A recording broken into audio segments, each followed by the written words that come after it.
সূরাতুল মাঈদার মধ্যে আল্লাহ রাব্বুল আলামিন বলছেন, ইয়াসআলুনাকা মাযা উহিল্লা লাহুম কুল উহিল্লা লাকুমুত তাইয়্যিবাতু ওয়া মা আল্লামতুম মিনাল জাওয়ারিহি মুকাল্লিবিনা তুআল্লিমুনাহুন্না মিম্মা আল্লামাকুমুল্লাহ ফাকুলু মিম্মা আমসাকনা আলাইকুম ওয়াযকুরু ইসমাল্লাহি আলাইহি।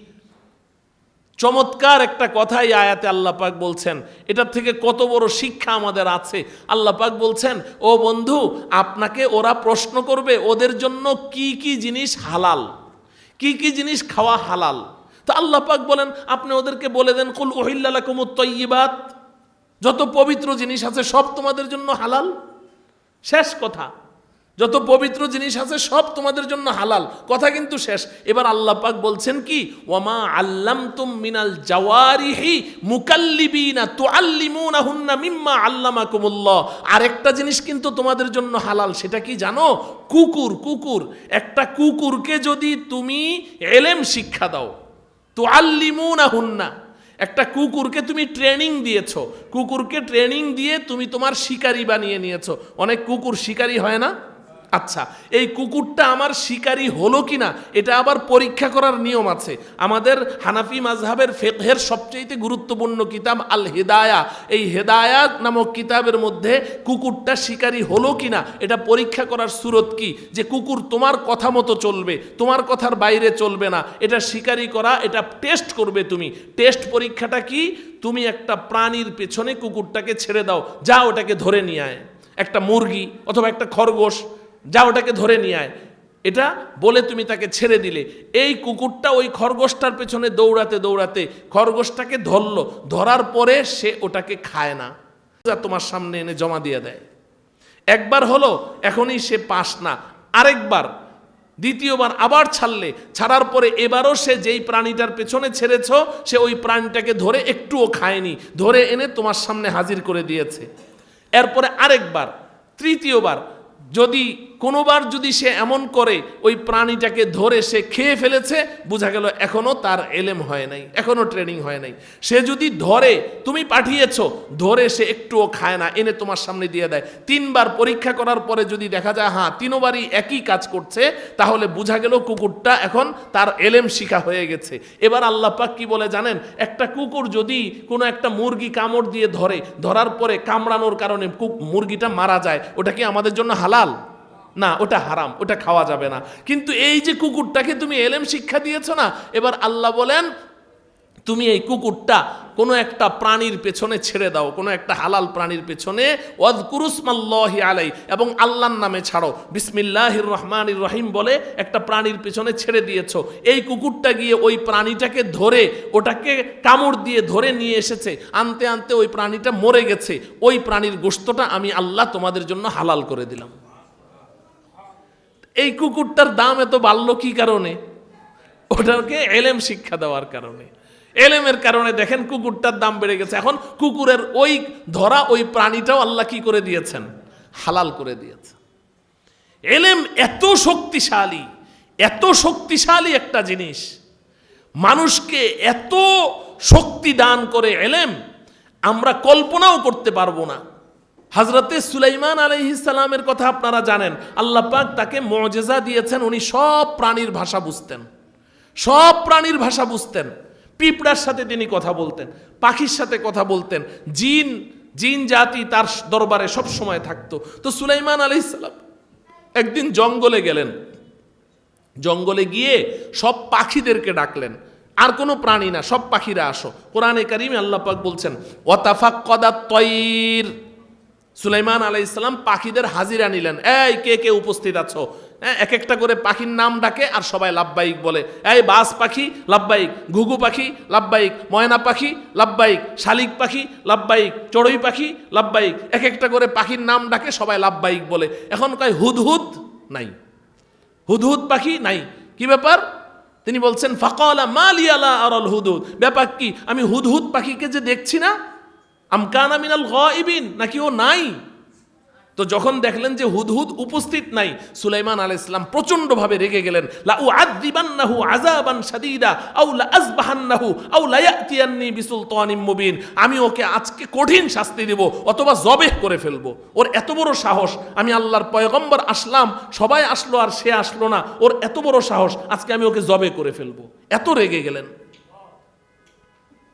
অথবা যৌক্তিক কোনো কারণ দর্শাইতে হবে কেন সে উপস্থিত নাই। তো লম্বা ঘটনা, আমার সময় নেই, সময় শেষ। কিছুক্ষণের মধ্যে হুদহুদ পাখি চলে আসলো, এসে সে সন্ধান দিল, ও সুলাইমান পয়গম্বর, আপনার কি কোনো খবর আছে? আপনার পাশের দেশে এক মহিলা সম্রাজ্ঞী বিলকিস নামে এক মহিলা সম্রাজ্ঞী, সে তার বিশাল রাজত্ব নিয়ে আছে, আর সে নিজেও আল্লাহকেও মানে না, আল্লাহর পয়গম্বর আপনাকেও মানে না, ও আল্লাহকে সেজদা করে না, ও সূর্যকে সেজদা করে, আর ওর প্রজারাও সবাই সূর্যকে সেজদা করে। সুলাইমান আলাইহিস সালাম এই সংবাদ শুনে হুদহুদের কাছে একটা চিঠি লিখে দিলেন, যাও এই চিঠি নিয়ে তাকে দিয়ে আসো। বিলকিসের কাছে হুদহুদ পাখি চিঠি পৌঁছালো। চিঠির মধ্যে সুলাইমান আলাইহিস সালাম লিখেছেন, ইন্নাহু মিন সুলাইমান ওয়া ইন্নাহু বিসমিল্লাহির রহমানির রহিম আল্লাহ তা'লু আলাইয়া ওয়াতুনি মুসলিমিন। এটা আল্লাহর পয়গম্বর সুলাইমানের পক্ষ থেকে চিঠি, বেশি বাড়াবাড়ি করো না, ইসলাম কবুল করে মুসলমান হয়ে সোজা আমার কাছে চলে আসো। চিঠি লিখে দিলেন হুদহুদ পাখির মাধ্যমে। এই চিঠি পাওয়ার পরে ওই সম্রাজ্ঞী মালিকা বিলকিস, সুলাইমান আলাইহিস সালাম যেখানে থাকেন ওখান থেকে 1000, কমপক্ষে 1000 মাইল দূরে, ওই বিলকিস সে এই চিঠি পাওয়ার পরে তার সব গণ্যমান্য ব্যক্তিবর্গের সাথে এই চিঠি নিয়ে পরামর্শ করলো। এক একজন এক এক পরামর্শ দিল। তারা বলল যে না, নাহনু উলু কুওয়াতিন ওয়া উলু বাসিন শাদীদ, আমরা অনেক শক্তিশালী জাতি, কে আপনাকে হুমকি ধমকি দেয়, আসতে দেন, আমরা একেবারে শেষ করে দেব। বিলকিস বললেন যে শোনো, আল্লাহর পয়গম্বরের সাথে যুদ্ধ করে জীবনে কেউ জিততে পারে নাই, অতএব আমরাও পারবো না। তো বিলকিস তাদেরকে নিয়ে মুসলমান হয়ে রওনা করেছে, সুলাইমান আলাইহিস সালামের কাছে আসতেছে 1000 মাইল দূর থেকে। হুদহুদ পাখি আগে এসে সুলাইমান আলাইহিস সালামকে খবর দিলেন যে আসতেছে, বিলকিস আসতেছে। তখন সুলাইমান আলাইহিস সালাম তার ওই মজলিসের মধ্যে ঘোষণা দিলেন, আচ্ছা তোমাদের মধ্যে এমন কেউ কি আছো যে বিলকিস তো চলে আসছে, আধা পথ চলে আসছে, ও তো কয়দিন পরেই চলে আসবে, এর মধ্যে এখান থেকে কেউ গিয়ে বিলকিসের যে সিংহাসনটা আছে, বিশাল সিংহাসন, ওই সিংহাসনটা বিলকিসের রাজ দরবার থেকে, রাজপ্রাসাদ থেকে ওই সিংহাসনটা এনে বিলকিস এখানে পৌঁছার আগেই আগে ওই সিংহাসনটা আমার কাছে এনে হাজির করতে পারবা? এটা কেউ পারবা? তো এর মধ্যে আল্লাহ পাক বলছেন, ক্বালা ইফরিতুম মিনাল জিন্নি আনা আতিকা বিহি ক্বাবলা আন তাকুমা মিন মাকামিক ওয়া ইন্নী আলাইহি লাকাবিয়্যুন আমিন। জিনের একটা দৈত্য, একটা দানব, ও দাঁড়িয়ে গেল, দাঁড়িয়ে বলল, সুলাইমান পয়গম্বর এত সময় আমার লাগবে না, আপনি খালি চেয়ার থেকে উঠে দাঁড়াবেন, চেয়ার থেকে উঠে দাঁড়াতে দাঁড়াতে যতটুকু সময় নেবেন, এই সময়ের মধ্যে আমি 1000 মাইল দূরে গিয়ে ওই সিংহাসন এনে আপনার সামনে উপস্থিত করে দেব। এরপরে আল্লাহ পাক বলছেন, ক্বালাল্লাযী ইনদাহু ইলমুম মিনাল কিতাব আনা আতিকা বিহি ক্বাবলা আন ইয়ারতাদ্দা ইলাইকা তরফুক। আল্লাহ বলেন, এবার একজন মানুষ দাঁড়িয়েছে, একজন মানুষ, আল্লাযী ইনদাহু ইলমুম মিনাল কিতাব, যার কাছে আমার কিতাবের ইলম আছে, আমার কিতাবের ইলম আছে, এই ইলমওয়ালা একজন মানুষ দাঁড়িয়েছে। মানুষ দাঁড়িয়ে বলছে, ও বাদশাহ সুলাইমান, ও আল্লাহর পয়গম্বর সুলাইমান, ও তো বলছে আপনি বসা থেকে উঠে দাঁড়াতে দাঁড়াতে এই সময়ের মধ্যে আপনার কাছে এসে সিংহাসন উপস্থিত করবে, আমাকে এত সময় দেওয়া লাগবে না। আনা আতিকা বিহি ক্বাবলা আন ইয়ারতাদ্দা ইলাইকা তরফুক, আপনার চোখের পলকটা একবার মারবেন, খালি চোখের পলক মারতে যতটুকু সময় লাগে আমাকে এতটুকু সময় দেন, এর মধ্যে আমি ওই সিংহাসন এনে আপনার কাছে উপস্থিত করে দেব। তো ইলম এটা এত শক্তিশালী, এই ইলম এটা নূর, এটা আল্লাহর পক্ষ থেকে প্রদত্ত নূর। এই নূর, এই ইলম, এটা সংরক্ষণ করার জন্যে কিয়ামত পর্যন্ত এই ইলমকে আল্লাহ পাক অবশিষ্ট রাখবেন, এটা আল্লাহর ওয়াদা। যখন কিয়ামত কাছাকাছি চলে আসবে তো আল্লাহ এই ইলমকে তুলে নিয়ে যাবেন। আমি বুখারী শরীফের একটি হাদিস পড়েছি, ক্বালা রাসূলুল্লাহ সাল্লাল্লাহু আলাইহি ওয়াসাল্লাম, ইন্নাল্লাহা লা ইয়াকবিজুল ইলমা ইনতিজাআন ইয়ানতাজিউহু মিনাল ইবাদ। নবীজি বলেন কিয়ামতের পূর্বে আল্লাহ পাক এলেম তুলে নিবেন, তবে আলেমদের সিনার ভেতর থেকে এলেম টেনে বের করে আল্লাহ পাক নিয়ে যাবেন না। তাহলে কেমনে নিবেন? ওয়ালাকিন ইয়াকবিজুল ইলমা বিকবজিল উলামা। আল্লাহ পাক যখন এলেমকে তুলে নেওয়ার ইচ্ছা করবেন তো আলেমদেরকে শুদ্ধাই তুলে নিয়ে যাবেন।